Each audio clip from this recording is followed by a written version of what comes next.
السلام علیکم ویورز، امید ہے آپ لوگ سب خیریت سے ہوں گے۔ اللہ تعالیٰ آپ لوگوں کو یوں ہی ہنستا مسکراتا اور خوشباش رکھے ہمیشہ۔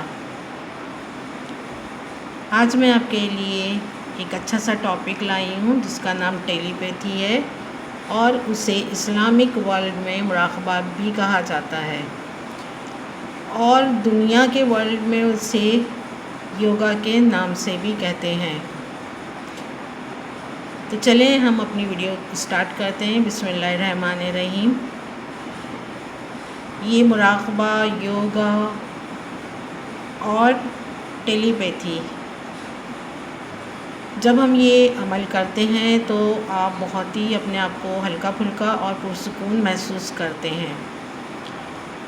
یہ علم سیکھ کر آپ غیب کی دنیا میں جاتے ہیں اور آپ کو بہت سارے رازوں کا علم ہو جاتا ہے،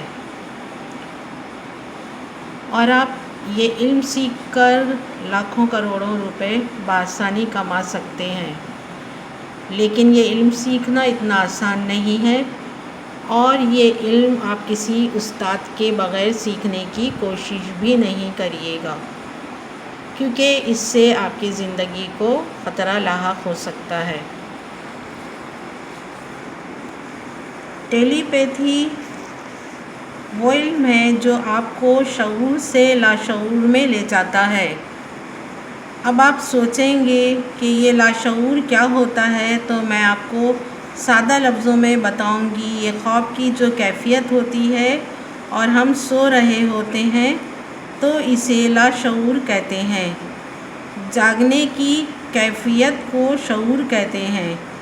جس طرح ہم خواب دیکھتے ہیں اور خواب میں پوری دنیا گھوم سکتے ہیں پل بھر میں، ٹھیک اسی طرح ہم اپنے آپ کو خواب والی کیفیت میں لے جاتے ہیں۔ اسے ٹیلی پیتھی کہا جاتا ہے۔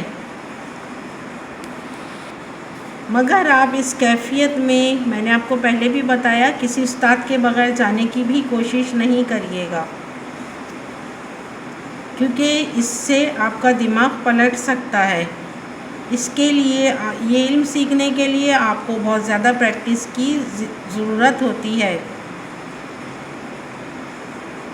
دنیا میں بہت سارے علوم پائے جاتے ہیں جن کے متعلق ہم جان بھی نہیں سکتے،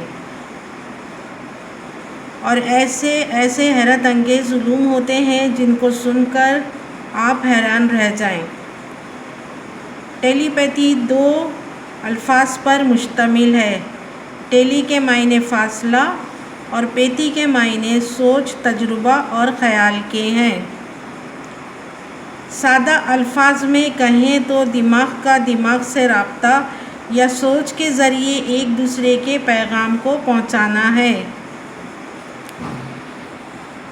آپ غور کریے گا، جب آپ کی کسی سے اچھی انڈرسٹینڈنگ ہو جائے تو آپ جو بولنا چاہتے ہیں دوسرا شخص وہی فقرہ یعنی جملہ بول دیتا ہے، یا ماں، بہن، باپ اپنے بچوں، بہن بھائیوں کی تکلیف سے واقف ہو جاتی ہے۔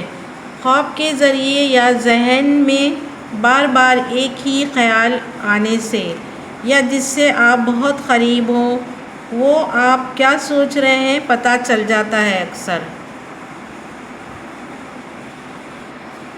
جب آپ ٹیلی پیتھی کر رہے ہوں تو آپ کو کنسنٹریشن کرنا پڑتا ہے، اور آپ کو اپنے مائنڈ سے ساری چیزوں کو نکال کر پرسکون والی جگہ بیٹھ جائیں جہاں کوئی آواز یا کوئی ڈسٹرب کرنے والا نہیں آ سکے، اور پھر آپ اپنی پوری توجہ اس پوائنٹ پر مرکوز کر دیں جو آپ جاننا چاہتے ہیں۔ ہم اسے اسلامک ورلڈ میں مراقبہ کہتے ہیں۔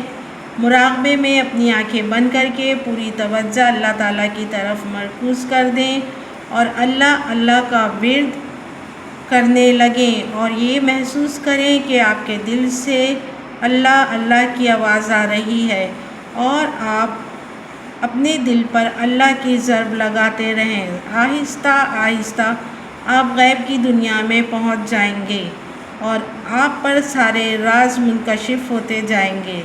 اگر آپ یہ علم سیکھنے میں کامیاب ہو جاتے ہیں تو 2 باتوں کا خیال ہمیشہ رکھیں۔ نمبر 1، اس علم کا غلط استعمال کبھی نہ کریں ورنہ یہ علم آپ سے چھن جائے گا اور آپ کو بھی بہت نقصان ہوگا۔ نمبر 2، غیب کی باتیں کسی کو بھی نہ بتائیں۔ اگر کوئی پریشان ہو، جیسے کسی کے گھر چوری ہو جاتی ہو یا کوئی کھو جاتا ہے، تو اس کی مدد کرنے کی خاطر آپ اس کو بتا سکتے ہیں، لیکن آپ یہ نہ بتائیں کہ آپ کو کس طرح یہ علم ہوا۔ آپ اپنے علم کو چھپا کر رکھیں۔ آپ یہ کہہ سکتے ہیں کہ مجھے خواب میں یہ بات پتہ چلی ہے، اور یا کچھ بھی آپ کہہ سکتے ہیں کہ مجھے ایسا الہام ہوا ہے یا اس طرح کی بات میرے ذہن میں آ رہی ہے۔ اس طرح آپ دوسرے لوگوں کی مدد کر سکتے ہیں، لیکن اپنے راز کو جب آپ لوگوں کو بتاتے ہیں کہ ایسا علم آپ کے پاس ہے، جب تک آپ اس میں کامل نہیں ہو جاتے اور آپ اس میں اسٹرانگ نہیں ہو جاتے، تو اس طرح بتا دینا آپ کے لیے بہت خطرناک ہو سکتا ہے، آپ کی زندگی کے لیے۔ اللہ والے لوگ یہ علم حاصل کرتے ہیں اور پھر اس سے انسانیت کو فائدہ پہنچاتے ہیں اور اس طرح ثواب جاریہ بھی حاصل کرتے ہیں۔ خدمت خلق کرنے سے آپ کو اللہ تعالیٰ ملتا ہے، اللہ تعالیٰ کو ڈھونڈنے کی ضرورت نہیں ہے۔ اللہ تعالیٰ کو اگر آپ نے ملنا ہے تو خدمت خلق کریں، اللہ تعالیٰ آپ کو